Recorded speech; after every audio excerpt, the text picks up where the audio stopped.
नमस्कार, मैं आपके साथ प्रिया बंसल और आप देख रहे हैं न्यूज चौक।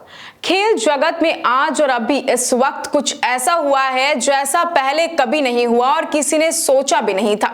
पहले पहलवान साक्षी मलिक ने कुश्ती से त्यागपत्र दे दिया और अब बजरंग पूनिया ने अपनी पद्मश्री सम्मान प्रधानमंत्री आवास के सामने फुटपाथ पर रख दिया। साथ ही प्रधानमंत्री नरेंद्र मोदी को एक पत्र भी लिखा है।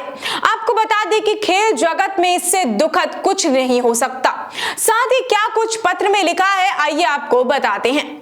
माननीय प्रधानमंत्री जी, उम्मीद है कि आप स्वस्थ होंगे। आप देश की सेवा में व्यस्त होंगे।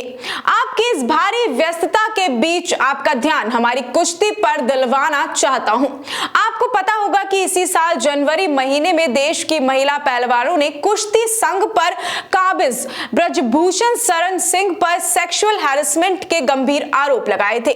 जब उन महिला पहलवानों ने अपना आंदोलन शुरू किया तो मैं भी उसमें शामिल हो गया था।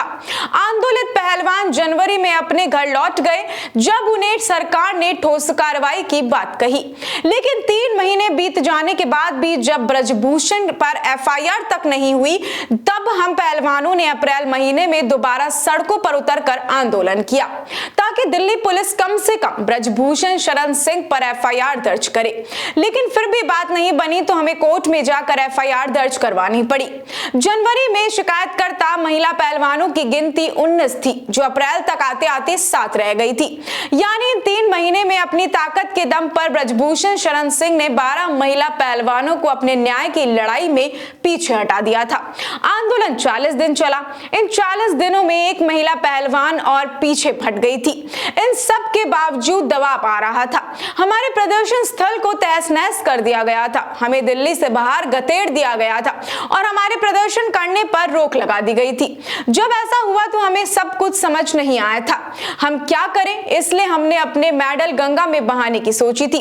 जब हम वहां गए तो हमारे कोच साहिबान और किसानों ने हमें ऐसा नहीं करने दिया। उसी समय आपके एक जिम्मेदार मंत्री का फोन आया और हमें कहा गया कि हम वापस आ जाएं, हमारे साथ न्याय होगा। इसी बीच हमारे गृह मंत्री जी से भी हमारी मुलाकात हुई थी, जिसमें उन्होंने हमें आश्वासित किया था कि वे महिला पहलवानों के लिए न्याय में उनका साथ देंगे और कुश्ती फेडरेशन से ब्रजभूषण, उसके परिवार और उसके गुर्गों को बाहर करेंगे। हमने उनकी बात मानकर सड़कों से अपना आंदोलन समाप्त कर दिया, क्योंकि कुश्ती संघ का हल सरकार कर देगी और न्याय की लड़ाई न्यायालय में लड़ी जाएगी। ये 2 बातें हमें तर्कसंगत लगी हैं।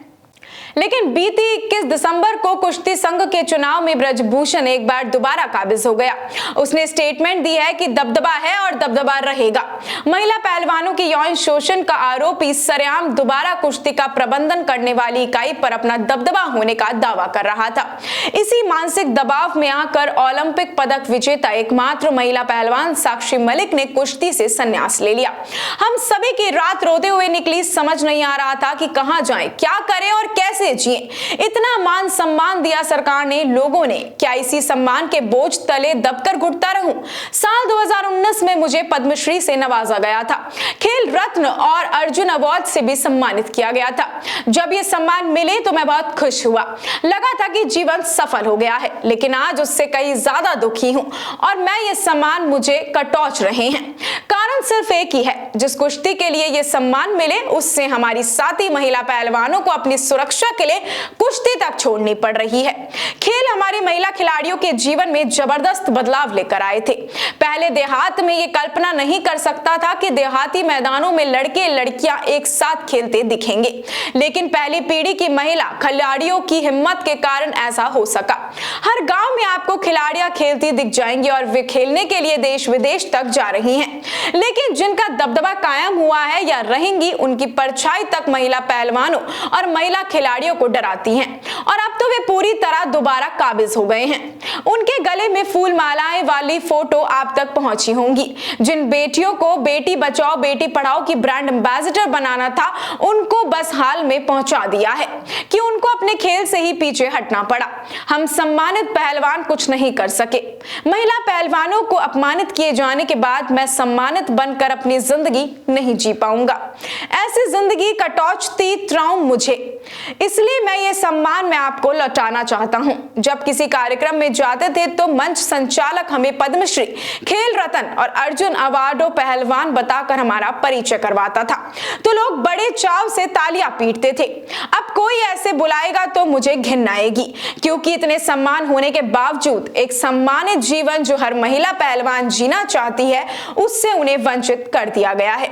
मुझे ईश्वर से पूरा विश्वास है कि उनके घर देर है अंधेर नहीं। अन्याय पर एक दिन न्याय की जीत जरूर होगी। आपका अपना बजरंग पूनिया। अब इस पूरे पत्र पर आपका क्या कहना है, आपके क्या विचार है, हमें कमेंट सेक्शन में बताना बिल्कुल भी मत भूलिएगा। ऐसी और भी तमाम अपडेट्स और जानकारी के लिए बने रहिए हमारे चैनल न्यूज़ चौक के साथ। नमस्कार।